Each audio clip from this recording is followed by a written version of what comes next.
I'm now 30 years old and I have performed on stage for at least 20 years. I had my first concert with orchestra when I was 11, my first recital when I was 12, and also before that, I have performed in many youth competitions. So I've just thought about all these years and all the experiences I have collected on stage with this beautiful instrument. And what I found out more and more is that everything that happens here in your mind is much more important than you think. Because of course you can practice, of course you can read about music, of course you can have lessons, visit courses, travel, and also play. But you will never reach your full potential if you don't master the mind. The mind is the key instrument that you are playing. It's not the piano, it's your mind. And comparing the piano to other languages, we need to learn that choreography. We need to learn that physical movement we need for the playing. So it's different than studying medicine, studying law, studying physics, because it's not a pure cognitive thing. We have all these movements, but the mind is in the end helping you or distracting you from reaching your potential in your freedom of movement. That sounds very abstract now. Let me get a bit more into detail. You can practice several passages many times and really perfect them, but then if you reach your performance and your mind is playing tricks on you, letting you imagine mistakes, you will also do these mistakes. There have been studies that musicians actually see and know that there will be a mistake before it actually happens. So you are unconsciously producing these mistakes. And that is true for every level.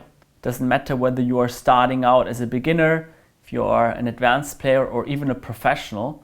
Mistakes on every level will happen after you have produced them unconsciously. So mindset training is one of the key elements of mastering the instrument, because you have to first master yourself. And most musicians don't put enough emphasis on this fact. Now, what have I realized over the past 20 years and how my mindset has changed? The first step was that I traveled to see more and very well-known teachers and artists to be mentored by them. And I was of course very nervous when I met them, when I played for them. But they've opened my mind in a way that I was inspired to practice much more and to push myself more. So they have installed in my mind the belief that there is much more possibility and potential that I was actually seeing at that time. And this is one of the key things here, is this learning, is that we have to imagine something even much greater than we believe we're capable of in order to grow into that person. And that was the first shift, that happened around the age of 12 and 13. Before then, I was always quite satisfied with how I played, but then not anymore, right? Because I saw there was much more that I could achieve in my artistic expression. The second shift happened when I went to study full time. So when I finished school at the age of 18, I did my Matura, my Abitur, my Baccalaureate, I don't know what it's called in English, in Austria when I was 18. And then I traveled to Hanover. I moved to Hanover to study full time. So I could practice as much as I wanted, basically. Of course, we had trouble with the practice rooms, but I could practice quite a lot of time there. And I started out practicing 4, 5, 6, 7 hours a day. And that led to another mindset shift, that if I invest more, there is more to gain. I already started playing concerts back then, and I realized if I practiced more, I become better. Yeah, it's very logical, but once you really experience that, it can be quite a boost for your confidence. And that enabled me to climb to the next step of artistic freedom, because I was on stage, so I was actually preparing as much as I could, and my performances were becoming more solid, were better. I released my first albums, and that basically gave me a boost also in my artistic confidence. However, the third step happened when I moved to Berlin 5 years later, because I was not anymore in this environment of school. I was here in my studio on my own. So I had to motivate myself. I didn't have the classes all day long. So I had to really find this inner structure of practice in my daily life, which includes everything. How you get up in the morning, how you move, how you eat, how you sleep, how you practice, how you engage with people, how you talk to people, how you present yourself. All of this I had to now really learn in detail, and that led me to the conclusion that the piano practice is not only what you practice on the instrument, but how you actually practice yourself as a person.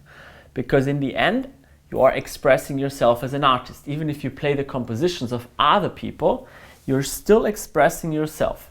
That was another very important mindset shift. And then the last one happened when the pandemic hit. I didn't have any concerts, so I started my online courses, which I still do because I just love doing it so much. And also because it helped me develop as an artist. Now that I started explaining these concepts to others and working with both hobby players and aspiring pianists, I realized that they didn't have enough time to practice. They were very busy often, lawyers, self-employed. We had to find ways, make it possible for them to really become better in 5 to 10 hours. So I broke down everything. I really analyzed all the practice methods and developed the piano mastery system. And with that system, I enabled my mentees, to really become much better in a short amount of time. And then I thought, okay, I have to do what I preach, right? I have to also practice that. And that enabled me also to shorten my practice time. So I actually, in the beginning, my practice time was only half, then maybe a quarter of the time in order to achieve the same results. And now I'm so efficient that I achieve in half an hour what I achieved in 6 hours in my days in school. Of course, when I have important concerts, I still practice a couple hours a day, but it means there is so much more than you believe is possible. And still to this point, I'm very curious where this journey will lead me, myself as an artist, And that's also the reason why I keep the academy and I keep my concert life. I need both to really understand it and to really become the best artist at the same time. And this is really such a beautiful journey that I just wanted to share that with you in this video. And what I think you can take from this is that the most important shifts in your performance will happen here in the mind.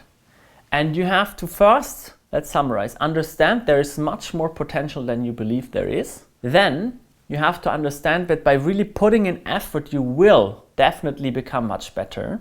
Then you have to learn that it's not just about playing here, but you have to practice yourself as a person. And then you have to understand that you can be much more efficient if you really understand the concepts behind the practice. If you follow these steps, I'm sure you will have the same breakthrough I had. Of course, it takes time, it takes effort, and it takes patience. But you are able to do so. And if you also want to have my support on that, then please apply for a free strategy lesson at aaronpilsner.com/academy, where we will analyze why you are on this mindset journey, on which step you are right now, and what we need to do to get you to the next one. So I thank you very much for watching this video. Don't forget to like and subscribe to the channel, and we see each other again in the next video. Bye bye.